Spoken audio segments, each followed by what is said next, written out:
Hello, beautiful souls.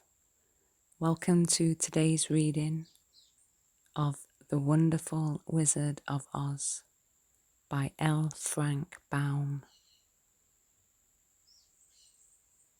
Come to find yourself in a nice, restful position.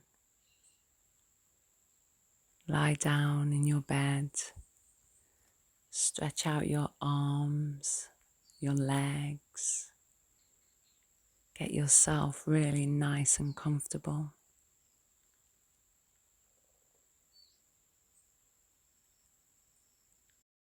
Make sure you are nice and snuggled, nice and cozy, all tucked up in bed.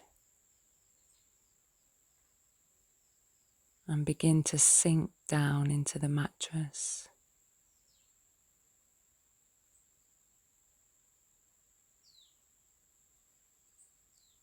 Feel your body getting heavy as you become more and more relaxed.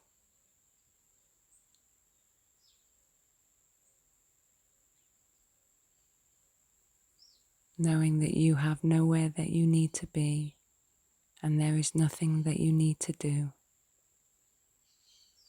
and that you can just relax. Let go of the day.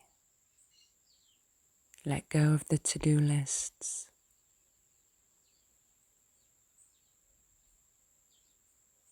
And start to take some nice, deep, long, relaxing breaths in and out.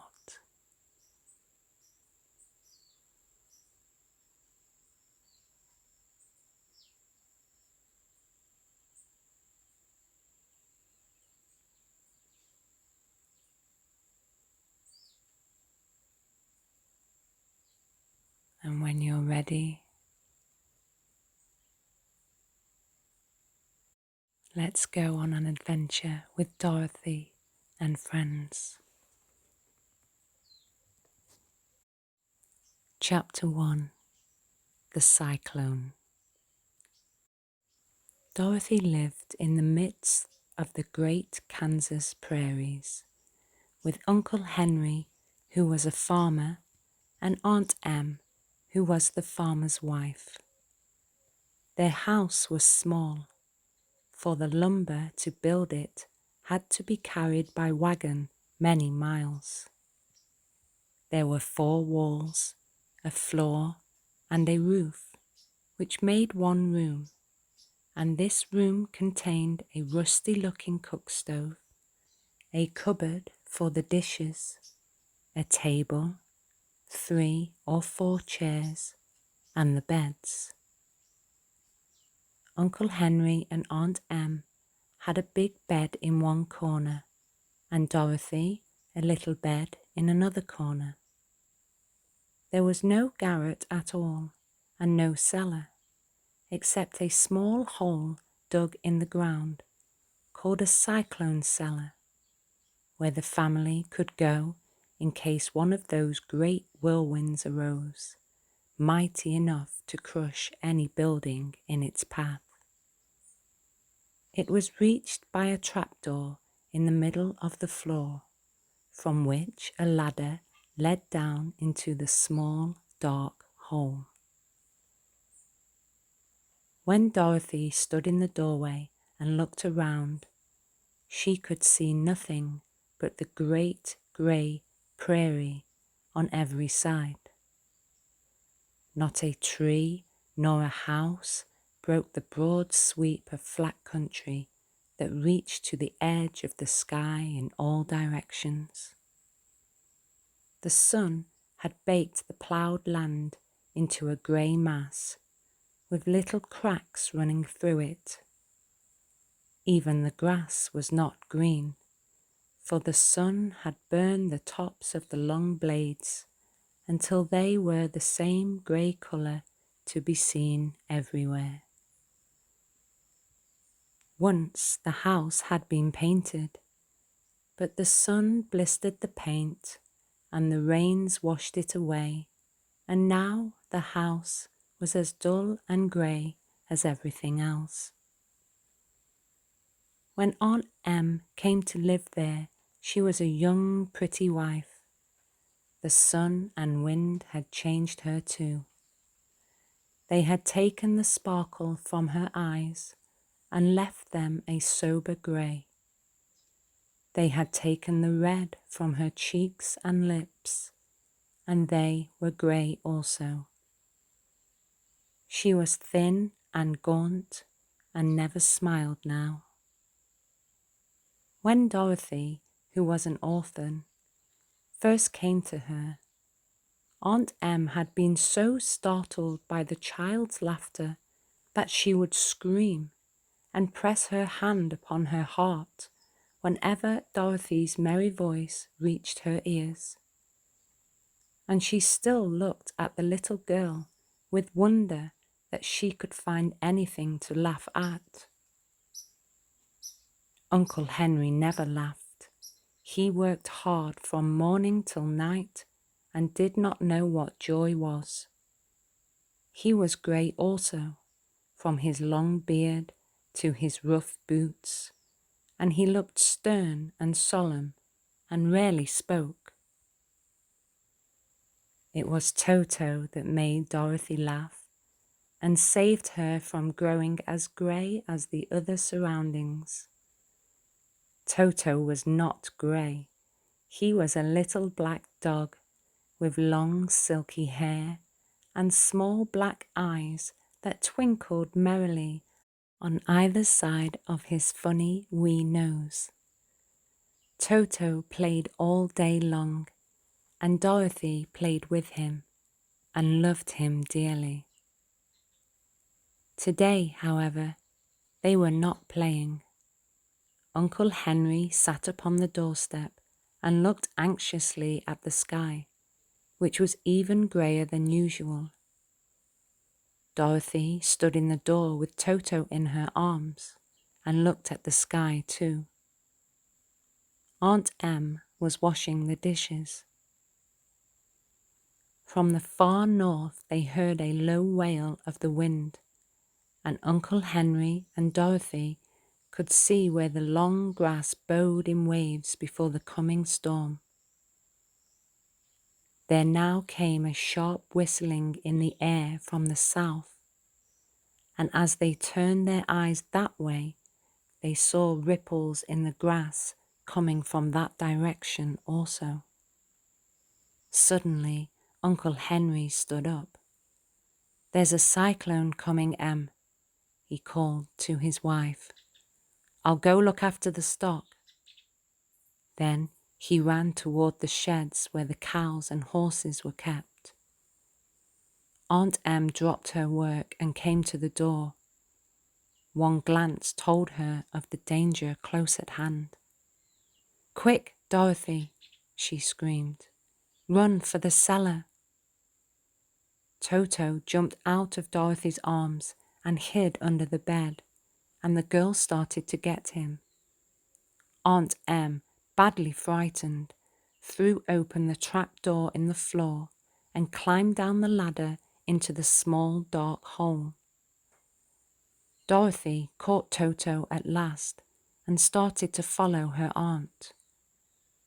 When she was halfway across the room, there came a great shriek from the wind, and the house shook so hard that she lost her footing and sat down suddenly upon the floor.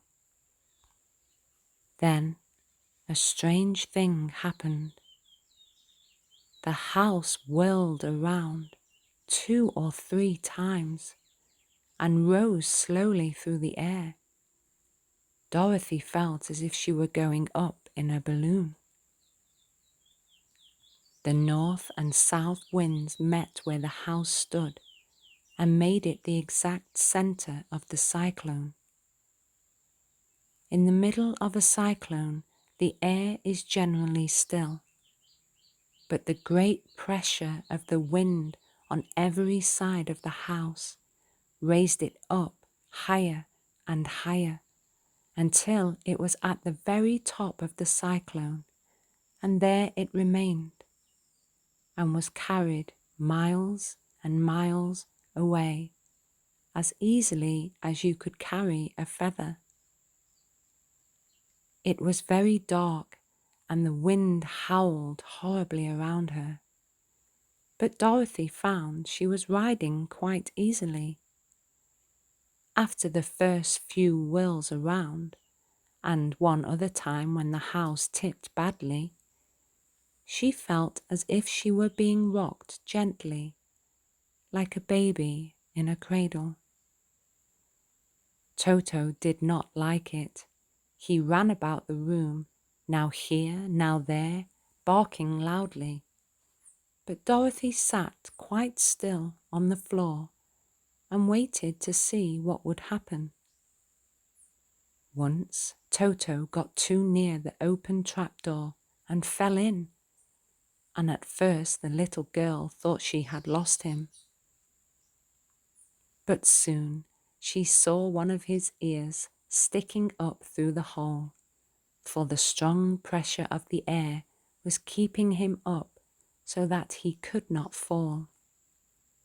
She crept to the hole, caught Toto by the ear, and dragged him into the room again, afterward closing the trapdoor so that no more accidents could happen.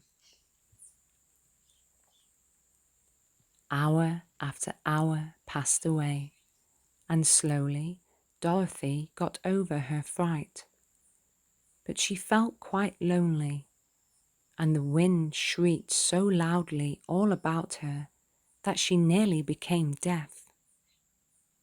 At first she had wondered if she would be dashed to pieces when the house fell again, but as the hours passed and nothing terrible happened, she stopped worrying and resolved to wait calmly and see what the future would bring.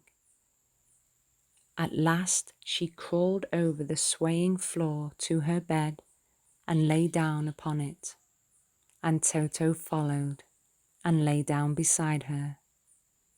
In spite of the swaying of the house and the wailing of the wind, Dorothy soon closed her eyes and fell fast asleep.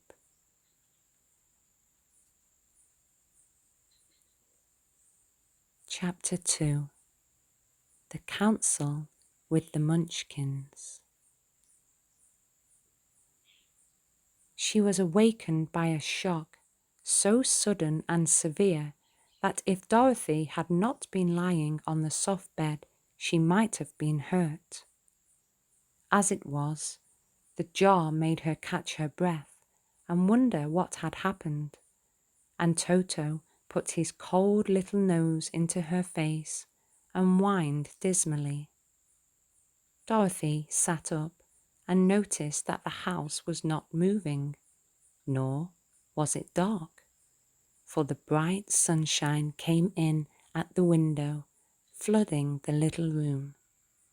She sprang from her bed and, with Toto at her heels, ran and opened the door. The little girl gave a cry of amazement and looked about her, her eyes growing bigger and bigger at the wonderful sights she saw. The cyclone had set the house down very gently for a cyclone, in the midst of a country of marvellous beauty. There were lovely patches of green all about, with stately trees bearing rich and luscious fruits. Banks of gorgeous flowers were on every hand, and birds with rare and brilliant plumage sang and fluttered in the trees and bushes. A little way off was a small brook, rushing and sparkling along between green banks, and murmuring in a voice very grateful to a little girl who had lived so long on the dry, grey prairies. While she stood looking eagerly at the strange and beautiful sights, she noticed coming toward her a group of the queerest people she had ever seen. They were not as big as the grown folk she had always been used to, but neither were they very small. In fact, they seemed about as tall as Dorothy, who was a well-grown child for her age, although they were, so far as looks go, many years older. 3 were men and 1 a woman, and all were oddly dressed. They wore round hats that rose to a small point a foot above their heads, with little bells around the brims that tinkled sweetly as they moved. The hats of the men were blue. The little woman's hat was white, and she wore a white gown that hung in pleats from her shoulders. Over it were sprinkled little stars that glistened in the sun like diamonds. The men were dressed in blue, of the same shade as their hats, and wore well-polished boots with a deep roll of blue at the tops. The men, Dorothy thought, were about as old as Uncle Henry, for 2 of them had beards. But the little woman was doubtless much older. Her face was covered with wrinkles, her hair was nearly white, and she walked rather stiffly. When these people drew near the house where Dorothy was standing in the doorway, they paused and whispered among themselves, as if afraid to come farther. But the little old woman walked up to Dorothy, made a low bow, and said in a sweet voice, "You are welcome, most noble sorceress, to the land of the Munchkins. We are so grateful to you for having killed the wicked witch of the East and for setting our people free from bondage." Dorothy listened to this speech with wonder. What could the little woman possibly mean by calling her a sorceress and saying she had killed the wicked witch of the East? Dorothy was an innocent, harmless little girl who had been carried by a cyclone many miles from home, and she had never killed anything in all her life. But the little woman evidently expected her to answer, so Dorothy said, with hesitation, "You are very kind, but there must be some mistake. I have not killed anything." "Your house did, anyway," replied the little old woman with a laugh. "And that is the same thing. See?" she continued, pointing to the corner of the house. "There are her 2 feet still sticking out from under a block of wood." Dorothy looked and gave a little cry of fright. There, indeed, just under the corner of the great beam the house rested on, 2 feet were sticking out, shod in silver shoes with pointed toes. "Oh dear, oh dear," cried Dorothy, clasping her hands together in dismay. "The house must have fallen on her. Whatever shall we do?" "There is nothing to be done," said the little woman calmly. "But who was she?" asked Dorothy. "She was the wicked witch of the East, as I said," answered the little woman. "She has held all the Munchkins in bondage for many years, making them slave for her night and day. Now they are all set free and are grateful to you for the favor." "Who are the Munchkins?" inquired Dorothy. "They are the people who live in this land of the East, where the wicked witch ruled." "Are you a Munchkin?" asked Dorothy. "No, but I am their friend, although I live in the land of the North. When they saw the witch of the East was dead, the Munchkin sent a swift messenger to me, and I came at once.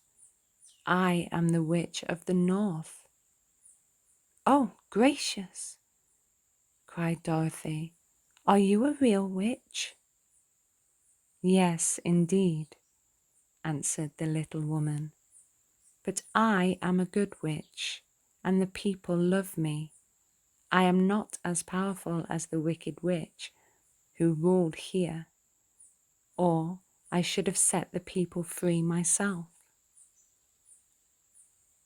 "But I thought all witches were wicked," said the girl, who was half frightened at facing a real witch. "Oh no, that is a great mistake.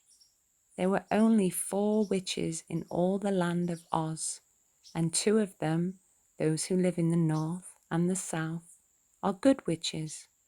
I know this is true, for I am one of them myself, and cannot be mistaken. Those who dwelt in the East and the West were, indeed, wicked witches. But now that you have killed one of them, there is but one wicked witch in all the land of Oz, the one who lives in the West." "But," said Dorothy, after a moment's thought, "Aunt Em has told me that the witches were all dead, years and years ago." "Who is Aunt Em?" inquired the little old woman. "She is my aunt who lives in Kansas, where I came from." The witch of the North seemed to think for a time, with her head bowed and her eyes upon the ground. Then she looked up and said, "I do not know where Kansas is, for I have never heard that country mentioned before. But tell me, is it a civilized country?" "Oh, yes," replied Dorothy. "Then that accounts for it. In the civilized countries, I believe there are no witches left, nor wizards, nor sorcerers, nor magicians. But, you see, the land of Oz has never been civilized, for we are cut off from all the rest of the world. Therefore, we still have witches and wizards among us." "Who are the wizards?" asked Dorothy. "Oz himself is the great wizard," answered the witch, sinking her voice to a whisper. "He is more powerful than all the rest of us together. He lives in the City of Emeralds." Dorothy was going to ask another question, but just then the Munchkins, who had been standing silently by, gave a loud shout and pointed to the corner of the house where the wicked witch had been lying. "What is it?" asked the little old woman, and looked and began to laugh. The feet of the dead witch had disappeared entirely, and nothing was left but the silver shoes. "She was so old," explained the witch of the North, "that she dried up quickly in the sun. That is the end of her. But the silver shoes are yours, and you shall have them to wear." She reached down and picked up the shoes, and after shaking the dust out of them, handed them to Dorothy. The Witch of the East was proud of those silver shoes, said one of the Munchkins, and there is some charm connected with them, but what it is, we never knew. Dorothy carried the shoes into the house and placed them on the table. Then she came out again to the Munchkins and said, I am anxious to get back to my aunt and uncle, for I am sure they will worry about me. Can you help me find my way? The Munchkins and the witch first looked at one another and then at Dorothy, and then shook their heads. At the east, not far from here, said one, there is a great desert, and none could live to cross it. It's the same at the south, said another, for I have been there and seen it. The south is the country of the Quadlings. I am told, said the third man, that it is the same at the west, and that country, where the Winkies live, is ruled by the wicked witch of the west, who would make you her slave if you passed that way. The north is my home, said the old lady, and at its edge is the same great desert that surrounds this land of Oz. I'm afraid, my dear, you will have to live with us. Dorothy began to sob at this, for she felt lonely among all these strange people. Her tears seemed to grieve the kind-hearted Munchkins, for they immediately took out their handkerchiefs and began to weep also. As for the little old woman, she took off her cap and balanced the point on the end of her nose while she counted 1, 2, 3 in a solemn voice. At once the cap changed to a slate, on which was written in big white chalk marks, Let Dorothy go to the City of Emeralds. The little old woman took the slate from her nose and, having read the words on it, asked, Is your name Dorothy, my dear?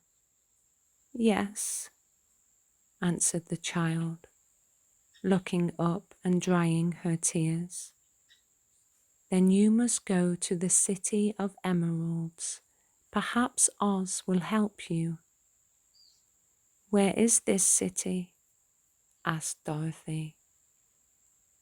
It is exactly in the center of the country and is ruled by Oz, the great wizard I told you of. Is he a good man? Inquired the girl anxiously. He is a good wizard. Whether he is a man or not, I cannot tell, for I have never seen him. How can I get there? Asked Dorothy. You must walk. It is a long journey through a country that is sometimes pleasant and sometimes dark and terrible. However, I will use all the magic arts I know of to keep you from harm. Won't you go with me? Pleaded the little girl, who had begun to look upon the little old woman as her only friend. No, I cannot do that, she replied, but I will give you my kiss, and no one will dare injure a person who has been kissed by the Witch of the North. She came close to Dorothy and kissed her gently on the forehead. Where her lips touched the girl, they left a round, shining mark, as Dorothy found out soon after. The road to the City of Emeralds is paved with yellow brick, said the witch. You cannot miss it. When you get to Oz, do not be afraid of him, but tell your story and ask him to help you. Goodbye, my dear. The three Munchkins bowed low to her and wished her a pleasant journey, after which they walked away through the trees. The witch gave Dorothy a friendly little nod, whirled around on her left heel 3 times, and straightway disappeared, much to the surprise of little Toto, who barked after her loudly enough when she had gone, because he had been afraid even to growl while she stood by. But Dorothy, knowing her to be a witch, had expected her to disappear in just that way, and was not surprised in the least. Chapter 3. How Dorothy Saved the Scarecrow. When Dorothy was left alone, she began to feel hungry, so she went to the cupboard and cut herself some bread, which she spread with butter. She gave some to Toto, and taking a pail from the shelf, she carried it down to the little brook and filled it with clear, sparkling water. Toto ran over to the trees and began to bark at the birds sitting there. Dorothy went to get him and saw such delicious fruit hanging from the branches that she gathered some of it, finding it just what she wanted to help out her breakfast.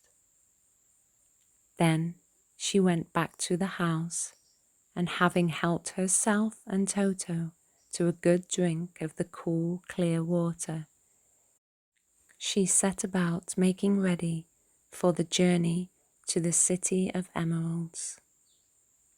Dorothy had only one other dress, but that happened to be clean and was hanging on a peg beside her bed.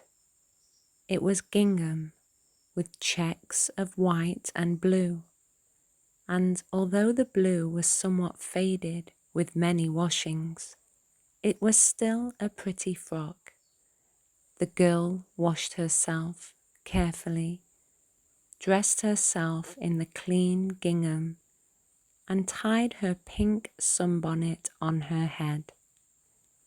She took a little basket and filled it with bread from the cupboard, laying a white cloth over the top.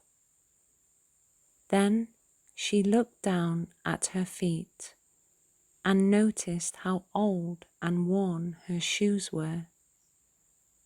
"They surely will never do for a long journey, Toto," she said. And Toto looked up into her face with his little black eyes and wagged his tail to show he knew what she meant. At that moment, Dorothy saw lying on the table the silver shoes that had belonged to the Witch of the East. "I wonder if they will fit me," she said to Toto. "They would be just the thing to take a long walk in, for they could not wear out." She took off her old leather shoes and tried on the silver ones, which fitted her as well as if they had been made for her. Finally, she picked up her basket. "Come along, Toto," she said. "We will go to the Emerald City and ask the Great Oz how to get back to Kansas again." She closed the door, locked it, and put the key carefully in the pocket of her dress. And so, with Toto trotting along soberly behind her, she started on her journey. There were several roads nearby, but it did not take her long to find the one paved with yellow bricks. Within a short time, she was walking briskly toward the Emerald City, her silver shoes tinkling merrily on the hard yellow roadbed. The sun shone bright, and the birds sang sweetly, and Dorothy did not feel nearly so bad as you might think a little girl would, who had been suddenly whisked away from her own country and set down in the midst of a strange land. She was surprised, as she walked along, to see how pretty the country was about her. There were neat fences at the side of the road, painted a dainty blue colour, and beyond them were fields of grain and vegetables in abundance. Evidently, the Munchkins were good farmers and able to raise large crops. Once in a while, she would pass a house, and the people came out to look at her and bow low as she went by, for everyone knew she had been the means of destroying the wicked witch and setting them free from bondage.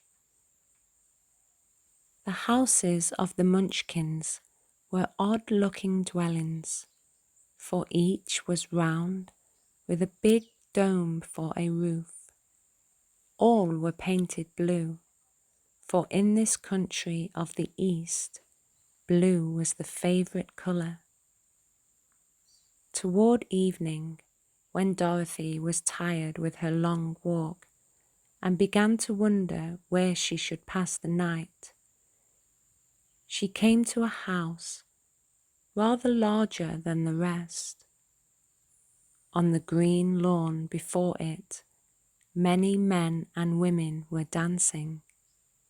5 little fiddlers played as loudly as possible, and the people were laughing and singing, while a big table nearby was loaded with delicious fruits and nuts, pies and cakes, and many other good things to eat. The people greeted Dorothy kindly and invited her to supper and to pass the night with them, for this was the home of one of the richest Munchkins in the land, and his friends were gathered with him to celebrate their freedom from the bondage of the wicked witch. Dorothy ate a hearty supper and was waited upon by the rich Munchkin himself, whose name was Bock. Then she sat upon a settee and watched the people dance. When Bock saw her silver shoes, he said, "You must be a great sorceress." "Why?" asked the girl. "Because you wear silver shoes and have killed the wicked witch. Besides, you have white in your frock, and only witches and sorceresses wear white." "My dress is blue and white checked," said Dorothy, smoothing out the wrinkles in it. "It is kind of you to wear that," said Bock. "Blue is the colour of the Munchkins, and white is the witch colour, so we know you are a friendly witch." Dorothy did not know what to say to this, for all the people seemed to think her a witch, and she knew very well she was only an ordinary little girl who had come by the chance of a cyclone into a strange land. When she had tired watching the dancing, Bock led her into the house, where he gave her a room with a pretty bed in it. The sheets were made of blue cloth, and Dorothy slept soundly in them till morning, with Toto curled up on the blue rug beside her. She ate a hearty breakfast and watched a wee munchkin baby who played with Toto and pulled his tail and crowed and laughed in a way that greatly amused Dorothy. Toto was a fine curiosity to all the people, for they had never seen a dog before. "How far is it to Emerald City?" the girl asked. "I do not know," answered Bob gravely, "for I have never been there. It is better for people to keep away from Oz unless they have business with him, but it is a long way to the Emerald City, and it will take you many days. The country here is rich and pleasant, but you must pass through rough and dangerous places before you reach the end of your journey." This worried Dorothy a little, but she knew that only the great Oz could help her get to Kansas again, so she bravely resolved not to turn back. She bade her friends goodbye and again started along the road of yellow brick. When she had gone several miles, she thought she would stop to rest, and so climbed to the top of the fence beside the road and sat down. There was a great cornfield beyond the fence, and not far away she saw a scarecrow placed high on a pole to keep the birds from the ripe corn. Dorothy leaned her chin upon her hand and gazed thoughtfully at the scarecrow. Its head was a small sack stuffed with straw, with eyes, nose, and mouth painted on it to represent a face. An old, pointed blue hat that had belonged to some munchkin was perched on his head, and the rest of the figure was a blue suit of clothes, worn and faded, which had also been stuffed with straw. On the feet were some old boots with blue tops, such as every man wore in this country, and the figure was raised above the stalks of corn by means of the pole stuck up its back. While Dorothy was looking earnestly into the queer painted face of the scarecrow, she was surprised to see one of the eyes slowly wink at her. She thought she must have been mistaken at first, for none of the scarecrows in Kansas ever wink. But presently the figure nodded its head to her in a friendly way. Then she climbed down from the fence and walked up to it, while Toto ran around the pole and barked. "Good day," said the scarecrow in a rather husky voice. "Did you speak?" asked the girl in wonder. "Certainly," answered the scarecrow. "How do you do?" "I'm pretty well, thank you," replied Dorothy politely. "How do you do?" "I'm not feeling well," said the scarecrow with a smile, "for it is very tedious being perched up here night and day to scare away crows." "Can't you get down?" asked Dorothy. "No, for this pole is stuck up my back. If you will please take away the pole, I shall be greatly obliged to you."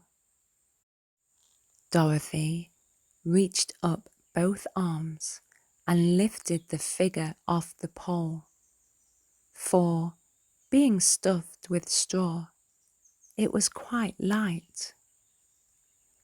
"Thank you very much," said the Scarecrow, when he had been set down on the ground. "I feel like a new man." Dorothy was puzzled at this, for it sounded queer to hear a stuffed man speak and to see him bow and walk along beside her. "Who are you?" asked the Scarecrow when he had stretched himself and yawned.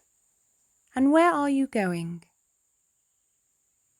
"My name is Dorothy," said the girl, "and I am going to the Emerald City to ask the Great Oz to send me back to Kansas." "Where is the Emerald City?" he inquired. "And who is Oz?" "Why, don't you know?" she returned in surprise. "No, indeed, I don't know anything. You see, I am stuffed, so I have no brains at all," he answered sadly. "Oh," said Dorothy, "I'm awfully sorry for you." "Do you think," he asked, "if I go to the Emerald City with you, that Oz would give me some brains?" "I cannot tell," she returned. "But you may come with me, if you like. If Oz will not give you any brains, you will be no worse off than you are now." "That is true," said the Scarecrow. "You see," he continued confidently, "I don't mind my legs and arms and body being stuffed, because I cannot get hurt. If anyone treads on my toes or sticks a pin into me, it doesn't matter, for I can't feel it. But I do not want people to call me a fool, and if my head stays stuffed with straw instead of with brains, as yours is, how am I ever to know anything?" "I understand how you feel," said the little girl, who was truly sorry for him. "If you will come with me, I'll ask Oz to do all he can for you." "Thank you," he answered gratefully. They walked back to the road. Dorothy helped him over the fence, and they started along the path of yellow brick for the Emerald City. Toto did not like this addition to the party at first. He smelled around the stuffed man as if he suspected there might be a nest of rats in the straw, and he often growled in an unfriendly way at the Scarecrow. "Don't mind Toto," said Dorothy to her new friend. "He never bites." "Oh, I'm not afraid," replied the Scarecrow. "He can't hurt the straw. Do let me carry that basket for you. I shall not mind it, for I can't get tired. I'll tell you a secret," he continued as he walked along. "There is only one thing in the world I am afraid of." "What is that?" asked Dorothy. "The Munchkin farmer who made you." "No," answered the Scarecrow. "It's a lighted match." Chapter 4. The Road Through the Forest. After a few hours, the road began to be rough, and the walking grew so difficult that the Scarecrow often stumbled over the yellow bricks, which were very uneven. Sometimes, indeed, they were broken or missing altogether, leaving holes that Toto jumped across and Dorothy walked around. As for the Scarecrow, having no brains, he walked straight ahead and so stepped into the holes and fell at full length on the hard bricks. It never hurt him, however, and Dorothy would pick him up and set him upon his feet again, while he joined her in laughing merrily at his own mishap. The farms were not nearly so well cared for here as they were farther back. There were fewer houses and fewer fruit trees, and the farther they went, the more dismal and lonesome the country became. At noon, they sat down by the roadside near a little brook, and Dorothy opened her basket and got out some bread.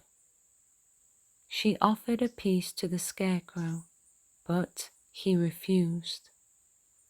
"I am never hungry," he said, "and it is a lucky thing I am not, for my mouth is only painted, and if I should cut a hole in it so I could eat, the straw I am stuffed with would come out, and that would spoil the shape of my head." Dorothy saw at once that this was true, so she only nodded and went on eating her bread. "Tell me something about yourself and the country you came from," said the Scarecrow when she had finished her dinner. So she told him all about Kansas and how grey everything was there, and how the cyclone had carried her to this queer land of Oz. The Scarecrow listened carefully and said, "I cannot understand why you should wish to leave this beautiful country and go back to the dry, grey place you call Kansas." "That is because you have no brains," answered the girl. "No matter how dreary and grey our homes are, we people of flesh and blood would rather live there than in any other country, be it ever so beautiful. There is no place like home." The Scarecrow sighed. "Of course I cannot understand it," he said. "If your heads were stuffed with straw like mine, you would probably live in all the beautiful places, and then Kansas would have no people at all. It is fortunate for Kansas that you have brains." "Won't you tell me a story while we are resting?" asked the child. The Scarecrow looked at her reproachfully and answered, "My life has been so short that I really know nothing whatever. I was only made day before yesterday. What happened in the world before that time is all unknown to me. Luckily, when the farmer made my head, one of the first things he did was to paint my ears, so that I heard what was going on. There was another Munchkin with him, and the first thing I heard was the farmer saying, 'How'd you like those ears?' 'They aren't straight,' answered the other. 'Never mind,' said the farmer. 'They are ears just the same,' which was true enough. 'Now I'll make the eyes,' said the farmer. So He painted my right eye, and as soon as it was finished, I found myself looking at him and at everything around me with a great deal of curiosity, for this was my first glimpse of the world. "That's a rather pretty eye," remarked the Munchkin, who was watching the farmer. "Blue paint is just the colour for eyes." "I think I'll make the other a little bigger," said the farmer. And when the second eye was done, I could see much better than before. Then he made my nose and my mouth. But I did not speak, because at that time I didn't know what a mouth was for. I had the fun of watching them make my body and my arms and legs, and when they fastened on my head at last, I felt very proud, for I thought I was just as good a man as anyone. "This fellow will scare the crows fast enough," said the farmer. "He looks just like a man." "Why, he is a man," said the other, and I quite agreed with him. The farmer carried me under his arm to the cornfield and set me up on a tall stick where you found me. He and his friend soon after walked away and left me alone. I did not like to be deserted this way, so I tried to walk after them, but my feet would not touch the ground, and I was forced to stay on that pole. It was a lonely life to lead, for I had nothing to think of, having been made such a little while before.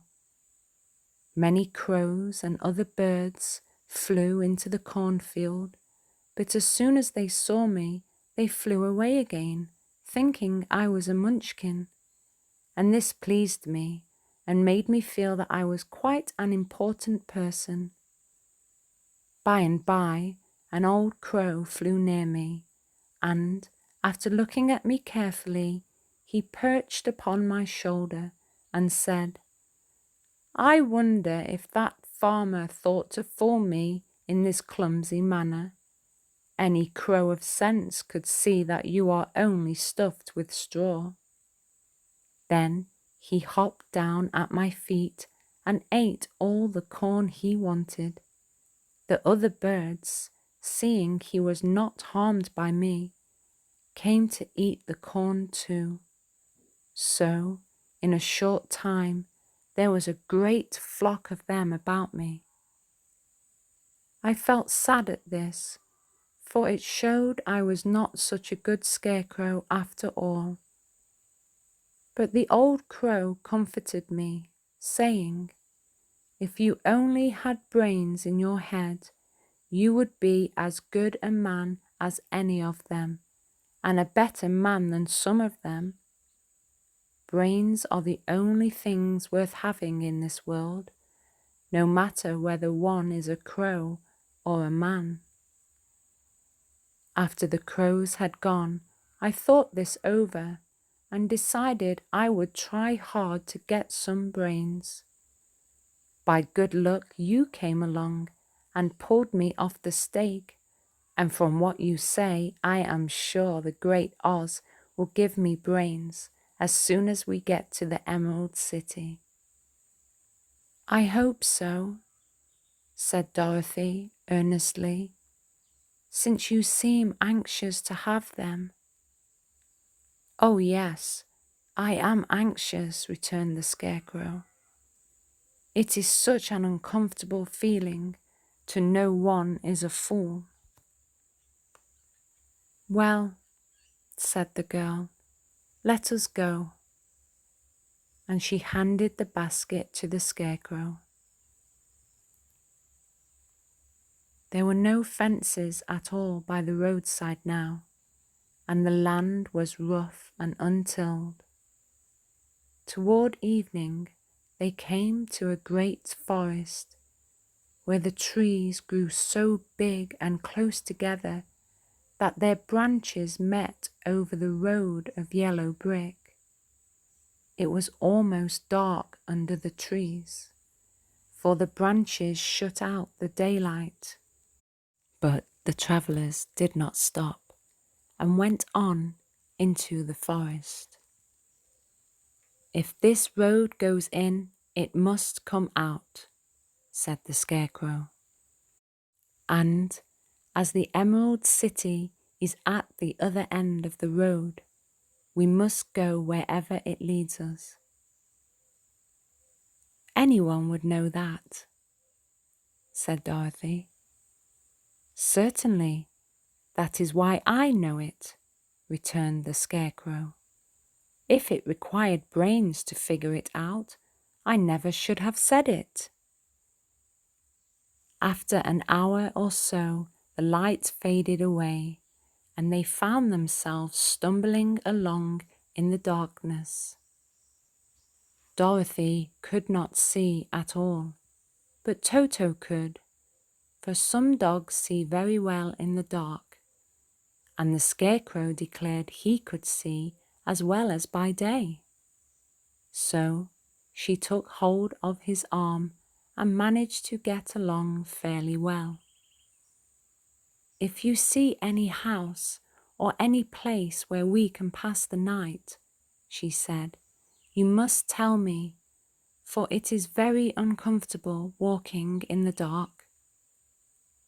Soon after, the Scarecrow stopped. "I see a little cottage at the right of us," he said, "built of logs and branches. Shall we go there?" "Yes, indeed," answered the child. "I am all tired out." So the Scarecrow led her through the trees until they reached the cottage, and Dorothy entered and found a bed of dried leaves in one corner. She lay down at once, and with Toto beside her, soon fell into a sound sleep. The Scarecrow, who was never tired, stood up in another corner and waited patiently until morning came.